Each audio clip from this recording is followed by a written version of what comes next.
بسم اللہ الرحمن الرحیم۔ وزیر اعظم نے اپنے معاون خصوصی برائے پیٹرولیم ندیم بابر کو مستعفی ہونے کو کہا ہے اور سیکرٹری پیٹرولیم کو اسٹیبلشمنٹ ڈویژن میں رپورٹ کرنے کو کہا ہے۔ بعد میں بہت کچھ اور بھی ہونے والا ہے اور بہت سے لوگوں کو جزا اور سزا کے عمل سے گزرنا پڑے گا۔ اپوزیشن کہہ رہی ہے کہ ندیم بابر اور سیکرٹری پیٹرولیم کو اپنے جرائم کی وجہ سے سیدھا جیل جانا چاہیے تھا۔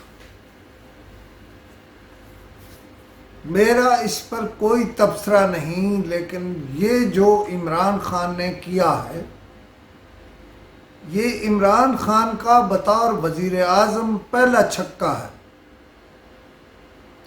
جس سے انہوں نے اپنے ارد گرد صفائی کا عمل ہی شروع نہیں کیا، بیوروکریسی کو بھی یہ میسیج دے دیا ہے کہ کرپشن پر میرے ہاں کوئی معافی نہیں ہے۔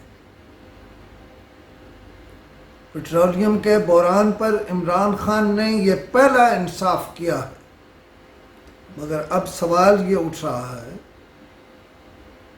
کہ پیٹرولیم کی قیمتیں کم کر کے پاکستان کے عوام کو کب ریلیف ملے گا؟ اور دوسرا سوال یہ اٹھ رہا ہے کہ شوگر سکینڈل میں اور دوسرے تمام سکینڈلز میں عوام کو انصاف کب ملے گا؟ Thank you.